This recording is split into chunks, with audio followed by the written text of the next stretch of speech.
Got it. Welcome to the CoWaCo, the company water cooler. We are back again. So like, subscribe, comment, share, and let y'all know we're not financial advisors. This is for educational purpose only, but we about to get it in. So we here. Yes, we are. First, we're going to talk about why it's important to hold. Chris, what you got to say? Yes, sir. Yes, sir. First and foremost, thank you so much. I am Chris. That is Leroy. This is the company water cooler. We appreciate you for joining us. And look, we here, Leroy, and I'm outside too. I didn't even tell you that, but I'm outside. But you should know that. But yes, it is important to hold. And obviously, we're gonna keep reiterating this, keep going over this. So generations, right? One of my favorite rappers, one of his lines on his song was, generations on the board, generations in the fort. So he was talking about like making your kids good, obviously, but then putting your grandchildren and your great-grandchildren and so on and so forth.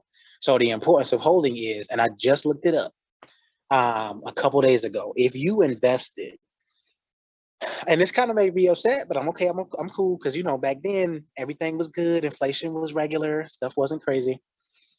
If you invested $1,000 in Tesla in 2012, your $1,000 investment will be worth $1.1 million right now. So I mean, yeah, I know. And look, 2010, not bragging, but I definitely could have put $1,000. Oh no, my fault. $10,000. My fault. It was 10,000. Your 10,000 either way, right? We're talking about right to the moon. Your $10,000 investment 10, 12 years ago would be $1,000.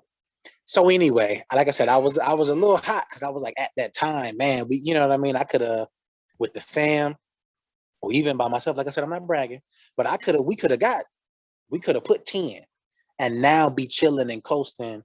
And I don't even know that this series that we're working on now would have existed, because I'd be in the islands, on an island, or I'd be on the coast. You know what I mean? To be honest with you, I'd be on the coast right now, OBX, chilling, hanging out. I don't know why I made that 2 words, but chilling, hanging out, relaxing. But that's the importance of holding. And of course, you read these company white papers and you read the future of the company. All of them are not going to hit, right? Nobody knew in 2010 that Tesla was going to be, a few people did, because a few people put a lot of money in it. But regular everyday people, when we was looking at it, we was like, man, this is a $100,000 car that does what? Nah, it's cool. You know what I mean? A couple rappers had some songs about it. It made its way, but then it was like, we cool, but we didn't do our research to know what they were about. So not only is it important to hold, but it's important to research. Do your research, and then you can. I don't even want to say take a you can make an educated investment. So you make educated guesses all the time, but then you can make an educated investment as well when it comes to these type of things, and you not quote unquote missing out, right? 1.1 million now would be fantastic, right? It would be great from a 10,000. And of course, you can't predict something like that. But again, that's where that research comes in. That's the importance of doing something, of doing that, and also the importance of holding, particularly in companies that you believe in. That is true. I definitely agree with him on that. Yeah. So I mean, Leroy was probably one of those people in 2010 that was like, I know Tesla gonna go up. So he probably got, you know what I mean? He probably stashed a little sign, you know what I mean? I ain't trying to put my man's on blast, but he probably stashed a little sign. So yeah, I'm just saying I missed out. But I'm gonna need to borrow some money anyway. So Leroy, I'm gonna ask him off camera. I'm gonna like, Leroy, let me hold $500,000, man. Let me hold $500,000. But that's the importance of holding. That's the importance of doing your research and holding those companies. Hey man, like recently I had a chance to kind of ride in some Teslas, and the technology inside those things are pretty cool, man. Like whenever driving them, they got on their on their screen in the middle, they have basically, and this is pretty cool, like the cars that's actually on the road, like you can see them basically, you know, like how far up they are when they're passing you on the side. Yeah. I mean, it's really cool, and you can actually put it even in like like real time mode whenever you actually see like the payment and what color the cars are that's passing you, or you can put it in the mode where if you don't want to see that, it's kind of like a 3D mode. So like if it's raining or something, then like even though it's raining and everything, and it might be kind of hard to see, you can still see the cars, you know, passing you and everything, even through even in the rain. Ooh, that's pretty cool, man. That's pretty Man, I think that's a part of their LiDAR technology too. So I know that the so LiDAR is like this super sophisticated, great, like I don't know exactly what it is. I just know it's really, really cool, and I know that I appreciate it. But it's like this is, you know, obviously it's a detection system. But what it does is, like you said, it pings off of. It's sort of like sonar. It pings off of the things that are around it, the objects that are around it. And so now, of course, with their self-driving, did you test the self-driving application? Did they have it up there when you were in it? No, I didn't test that No. self-driving. Okay. I definitely would love to test that one day. Yeah, because I know that with that, they have it so that, because that LiDAR obviously works in conjunction with that. So if they're trying to get it now, obviously, to recognize moving objects, moving people, right? Or people, I should say, because I mean, I guess because when men and women walk, we're so unpredictable. Like I can beeline it to you and then, you know, cut and veer to the left or cut and veer to the right. And the car might not have time enough to adjust to that. So I think they're, because with a car, it's a little more predictable. Like if somebody's swerving in and out of traffic, or, I mean, and that's kind of up in the air too, because if that detection system is seeing that they're swerving, maybe they're a mile back, but it's seeing that they keep, you know, going in and out of lanes, just detecting the speed of the driver and all of that. Okay. It can forecast, getting up to that point. But I think I think it's something about the predictability of human walking and patterns that's a little difficult for that. But that technology that they're using, man, it's super, like it's super, super sophisticated. And I don't know, but how did it feel inside the Tesla though? Were the seats plush? Did they have plush seats? Nah, they had regular leather seats. Nah, it was regular leather. They had just regular leather seats. Nah. The technology cool, the seats, man, you know. Oh boy. The seats, they was all right. The seats was all right. But, you know, the car itself, that was tight. No, that's what's up, though. That's what's up. Yeah. That is what's up. So, all right. So, next, we're going to talk about kind of like two things in one. So, we're going to talk about what it means whenever a company splits, and we're going to talk about stock split. All right. Right. So with that first point that Leroy said about the company splitting, company split for various reasons, obviously, just like with a stock split. But companies may split so that they can focus more. And let me be clear. When I say a company split, I mean breaking off into different divisions of the company. So Kellogg just split into 3 companies, right? Prior to that, General Electric, I think they were flirting with the idea, considering. But anyway, let's say your company handles logistics, food, and technology. If your technology portion of your company is not doing so well, but your logistics portion is and your food is, you may split those 3 off and give the best leadership to your technology because your food and logistics doesn't need that much help. Again, random, vague reason why that might happen, right? But a company could split to see each individual growth, or it could split because that the tech part of that company is not doing so hot and it's about to be sold to another company, or it's about to be defunct altogether. So you think about it, if you have an asset that's worth $30 billion, if 90, let's say that 97% of your company is coming from two revenue streams, or it's coming from two sectors of your company, but you have three sectors.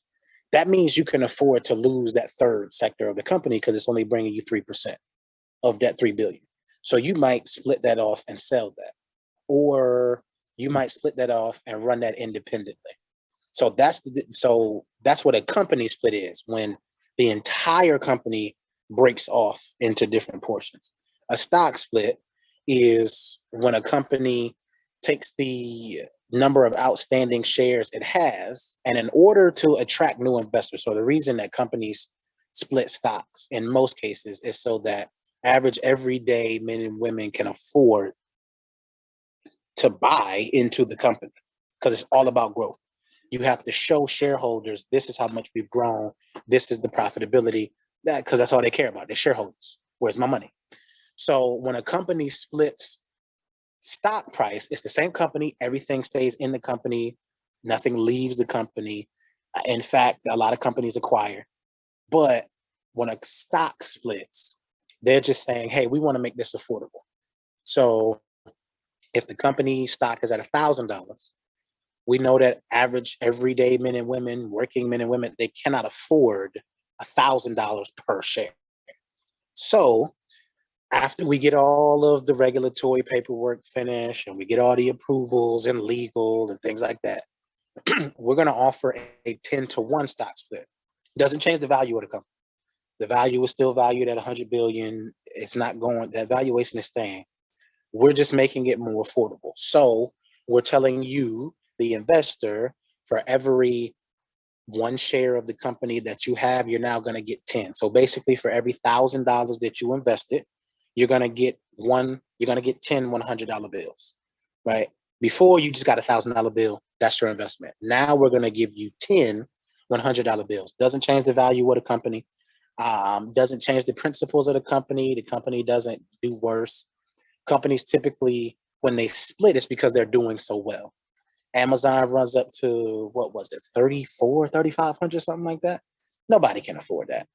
So they had to split the stock 20-to-1 so that everyday people, Amazon shoppers, could afford Amazon shares. So the fundamentals of the company don't change. They just give you more pieces.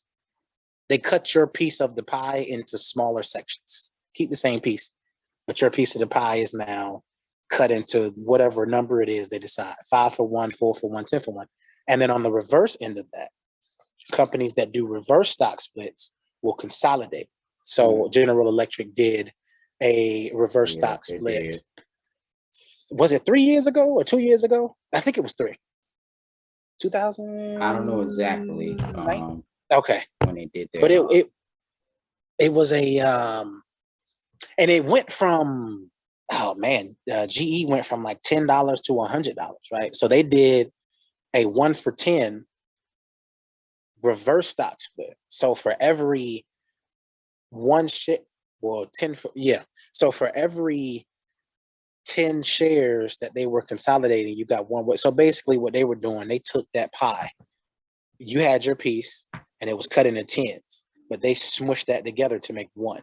Now, companies do this to, I don't want to say make investors disinterested, but companies will typically reverse stock split when they want to, I guess kick people out. Like when they want to make it difficult for people to have a smaller fraction of the company. You can still fractionally invest, but they want to buy people out in a way, right?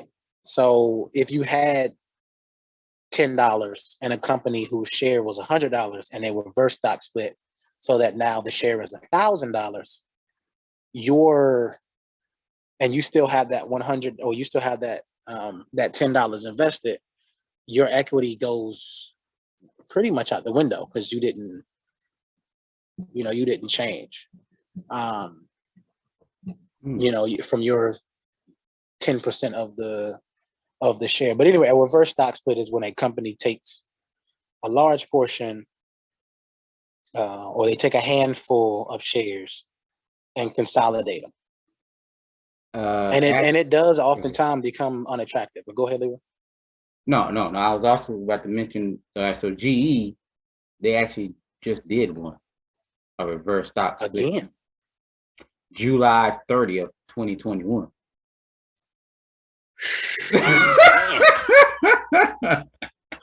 They don't want nobody to invest. Damn. That's yeah, crazy. That is another one.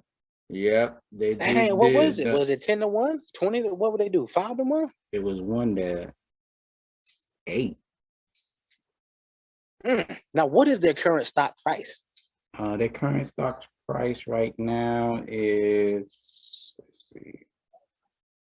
I know it ain't $800. Let's see what it is now. So their current stock price, I'll let you know here in just a few couple of minutes. They did. Man. But yeah, essentially reverse stock split is them trying to cash you out. So like, hey, you have too much, you don't have enough equity in here. Just let us buy you out. And then they'll, you know, the share goes from $10 to $100 because every 10 shares is now worth 1. Every 1 share is now worth 10. So unless you have large sums of money, it wouldn't make sense. Right. Now they at $65.88. Oh, okay. All right. Boy, they was at, oh my goodness, they was at $465. Dang. When? That was holy snap. Oh, that's old school. I mean, I'm sorry, that's okay. Old. No, that was back in the around 2000. Okay. Man. Yeah.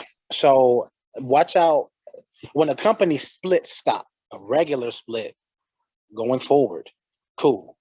Right? Tesla goes from 700 to 100, 7-1.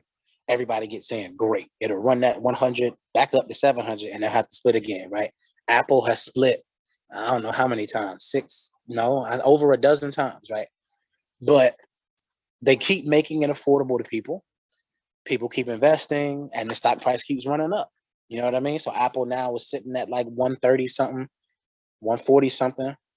Apple was at one point near $1,000. Like I think if you do, it's a calculator that shows you since 87, if you would have invested, like if you would have just had 1 share in the company, that 1 share's value then would now be worth like $30,000. It is crazy. But and Apple share then was like $1 and change. So to go from $1 to 30,000 is amazing, right? We would all love to do that. And some of us do. But watch out for those reverse splits. Regular split, fine. Because that typically indicates the company is doing well. A reverse split is really them sort of they're scooping everything up. And if you have crumbs, those crumbs get left out. We scooping up whole pieces. You know what I mean? So be cautious of the reverse splits, but do your research anyway, because you could probably make some money on the downside if the stock slips after they do that reverse stock split. But a regular forward stock split, look for that call option. All right. In the long term. Now, when we're talking about these the stock split, if we're going the right direction, I know y'all remember when he mentioned earlier about if you got in Tesla during that time, whenever So think about this: whenever you did your research on a company and it's a solid company and does stock splits, you need to get in. So as the 5-10 year down the road, as you're holding, making that money. And then you're gonna be sitting on the beach Yeah. that he was talking about earlier. Man, So man, I'm trying to go to the OBX and live. Okay, catch me in Kitty Hawk. You know what I mean? Phew, see, catch me in so Kitty Hawk. But it's like it's super, super important. I mean, and think about it. So let's say you invested in Tesla when Tesla IPO. If you hold Tesla for 20 years from the IPO, which I think is 2031, Tesla's still going to be a fantastic company in 2031. Like, let's say you had a 20-year exit strategy, right? I mean, you know what I mean? So it's kind of like you're looking for 20, 30, 40. Ideally, you're looking for a company you never sell because it keeps evolving and keeps doing better. But you're looking 20, 30 years, right? You got the time. You know what I mean? You got that. You have to put life out there to get life back. You got the time. Take that 20, 30 years, and you don't have to do it as actively, but look to people that are doing the research. It's a lot of people out here doing research and putting stuff out on the interwebs. And hey, this, name dropping all of these great companies, they still gonna be good for a while. Like, put your money in so you get that equity out in 10, 15, 20 years, and you're like, man, I'm glad I invested that $10,000 because that 10,000 is now 3 million. And you can, and you only 40 years old. And now you're like, man, I don't have to work to retire. I can retire now and keep putting my money in the hands of smart people, or keep putting my money in the right places and just grow, and live off of 40, 50,000 a year chilling on the beach. You know what I mean? So it's important to do that. all right, you all. Last part, our stock favorites for the week. Chris, Yes, sir. you got yours? Yes, sir. I'm gonna go with the same one I did last time. So I'm gonna go with Nike. It's jumping up and down now, but Nike is the most recognizable brand on the planet again. And the stuff they're doing in the meta world, metaverse, the stuff they're doing. I like meta world better. The stuff they're doing in the meta world, the stuff that they're doing with their authentication process, all of that. It's a great company. I'm gonna go with Apple, obviously, because I just mentioned it. Solid investment for a long time. There is literally not an institution, major investment institution, that does not have Apple in the portfolio. And then I'm going to go for my third this week, XLK. That's the technology, right? Yeah. I'm gonna go with XLK. And I'm gonna go with XLK because of Microsoft. So Microsoft right now is like taking a beating, but give it a year or two, and they'll be back up to where they were. So Nike, Apple, and XLK for me this week. All right, for me, off gate, I'm gonna say Amazon, because Amazon is kind of like, once it did it, and it goes into basically we were talking about the stock split. Get in why go now? I mean, since it did it split, get in because Amazon ain't going nowhere. All right. Really My second one will be Google, because Google is about to actually do a stock split coming up July 15th. So you need to keep that on your radar. And then my third one is the one he actually mentioned earlier, the company he talked about in the first part of the video, Tesla. Yes, sir. Yeah. So yeah, Tesla is the one, man. Tesla is the one, man. So they have. I know that they have the. I know that they have. I got to test drive. I'm gonna test drive one of them. I'm trying to be like you, man. I'm gonna test drive one of them things, man. Like, cause I know. Do they? Okay. Oh no, I didn't test drive it. I apologize. I didn't test drive it. Oh, okay. I was riding in it. Ah, got you. Okay, you got rich friends. I got you. No, that makes sense. That makes sense. So you can. That makes sense. That's my apology. That's my fault.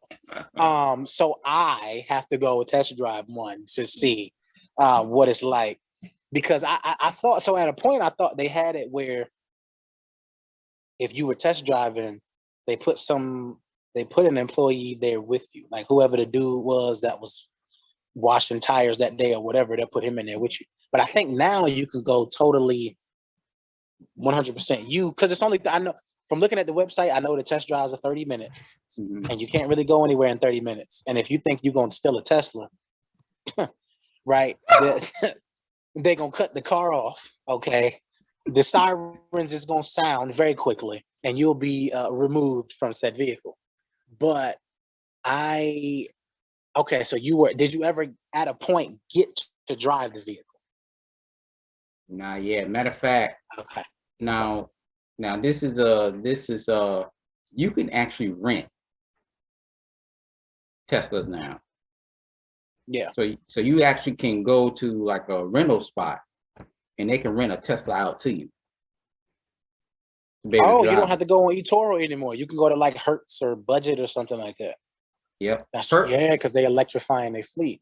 Yeah, and Hertz actually is one of the first ones I think that actually was on the scene to start renting Teslas out.